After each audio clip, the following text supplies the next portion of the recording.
Проблема не е в теб. Проблемът е, че се опитваш да победиш реалността с мотивация. Разчиташ на мотивацията е като да разчиташ на батерията на телефон в студен ден. Ще те изостави точно когато имаш нужда от него. Трябва да ти една система, която да работи за теб на автопилот, когато си на края на силите си напълно изчерпан и не можеш да се вдъхновиш да направиш каквото и да е. Защо целите са капан? Повечето хора си поставят цели като искам да сваля 10 кг и искам да имам 6 плочки или каквото и да е. Това не са цели, е списък с желания към дядо Коледа. Желанието умира при първия късен проект или болно дете или някакъв крайен срок, който трябва да се гони. Затова, ако искаш 2026 да е малко по-различна, малко по-позитивна и успешна в този аспект, трябва да променим подхода. Спираш да търсиш мотивацията и започваш да градиш един системен протокол. В някои книги се чете като протокол 90 или 3-месечен протокол, но идеята е да разбиеш или да фрагментираш, както казват, целите си на по-малки епизоди, на по-малки цели или иначе казано да подобриш едно от всичките неща в своето ежедневие. Как това може да се случи? Има един известен треньор в британското колезне, Дейвид Брейлсфорд, мисля, че се казваше. В началото на века, може би 2000-2010 година, създава една система в Team Sky и в британския национален отбор, при която налага следната философия. Да подобрява с 1% нещо, което е свързано с развитието на състезателя и отбора. Дали е възстановяването, дали обема на тренировката, начинът по който се подхожда, дали е съня, възглавниците, на които спят състезателите, механиката на колелото, каквото и да е. Всяко едно нещо, което успеят да подобрят с 1%, води до краен натрупан ефект, който помага всъщност тези отбори, британския и Team Sky, да постигнат едни от най-големите и най-значими успехи в колезенето в световен мащаб. Подобен е и примерът тук. Разбира се, не се търсят олимпийски титли, не се търсят титли на Tour de France, но се търси да подобрите едно нещо за период от време. И после да подобрите още едно нещо и още едно, така че да направите едно натрупване, което в крайна сметка да разшири вашия физически капацитет, възможности, до степен, в която да стигнете на едно ново функционално равнище. Ако за вас това нищо не значи, повярвайте ми, за енергията, която ще имате за важните неща, ще е огромна крачка.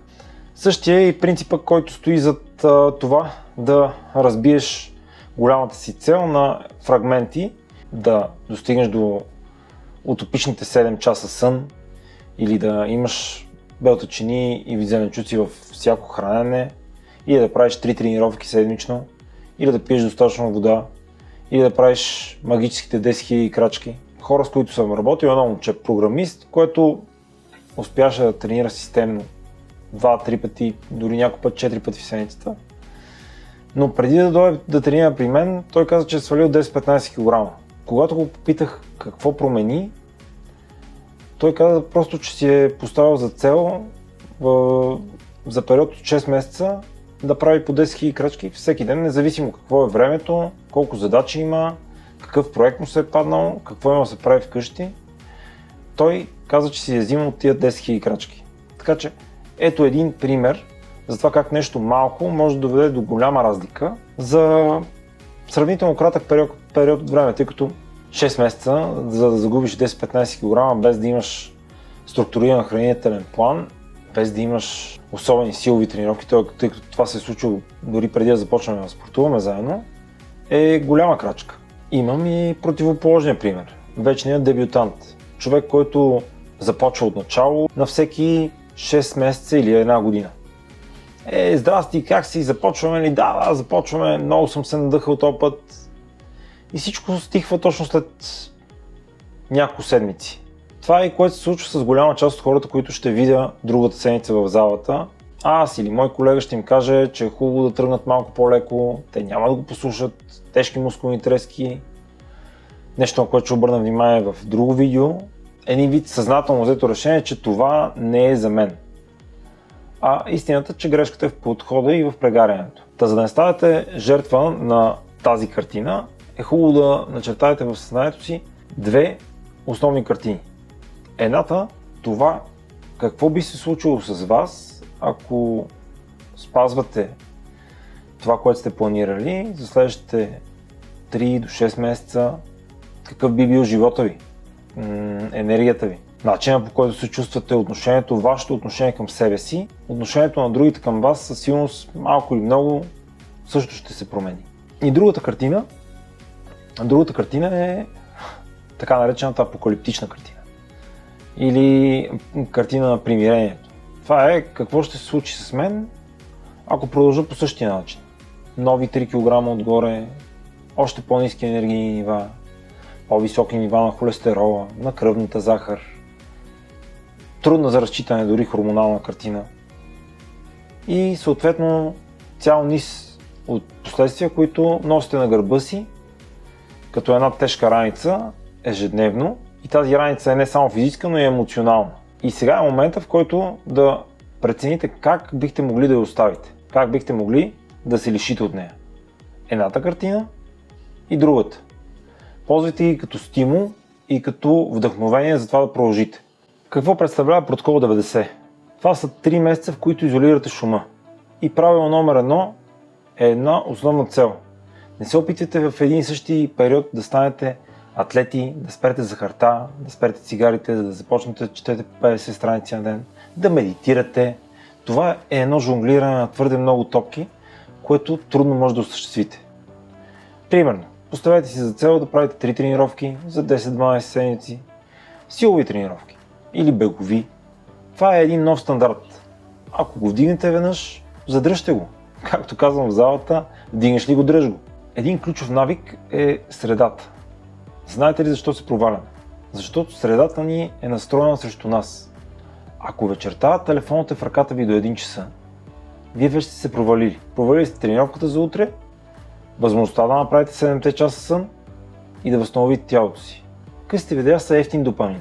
Те са като захарен памук за мозъка, вкусни са за 10 секунди, но те оставят гладен, изнервен и без грам търпение за истинските неща, като тренировката, забавлението, готвенето. Ако искаш истински резултати, първо си върни вниманието към важните неща. Избери си един ключов навик, само един, и го промени днес, дори след това видео. Сложи в чинията си зеленчуци и бълтачини. Може да е нещо друго. Едно момче ми беше споделило, че оставя екипът си за бягане на маратонките до вратата, за да може веднага след като стане да се облече, да сложи маратонките и да тръгне на бяга. Нещо, което му отнема кратко време, бързо се приготвя, тръгва и го прави. И го правите без драма. Просто едно хикче в календара или една отметка. Честността към себе си е най-краткият път към резултатите. Цената и решението. Така, сега за цената. Един приятел би казал, кеф цена няма. И е прав. Всеки иска да има тяло на филмова звезда, но никой не иска да им плаща данъците. А данъците им са високи.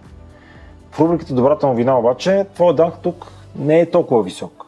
Не се изисква да живееш в фитнеса, не се изисква да си обсебен. Изисква се просто да си плащаш редовно данък. Ето го и минималният ти план за успех. 3 тренировки в седмицата по 40-50 минути. Белтъчини и зеленчуци за всяко хранене, 7 часа сън, поне 5 дни в седмица. И това е минимумът.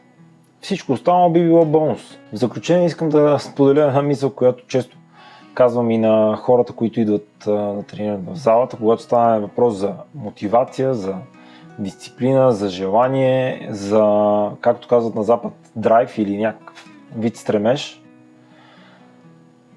Когато яйцето се чупи отвътре, се ражда живот. Когато се чупи отвън, умира живот. Така че не чакайте тялото ви да ви предаде или да се счупи под напора на следващото посещение при доктора. Бъдете мотивирани от самите себе си, постигнете една малка цел, един малък навик, който да изградите и постепенно надграждайте върху него още един, така че да създадете цяла система. Има достатъчно време и ние много често надценяваме нещата, които може да направим за един ден и подценяваме твърде много това, което може да осъществим за една година. Вземете си лист сега, Опишете си двете картини, за които ви споменах по-горе и започнете ден след ден, спокойно, точно, без излишни емоции. Ще се видим в следващото видео. Ако това ви е харесало, ще се радвам да го оцените и да последвате страницата ми.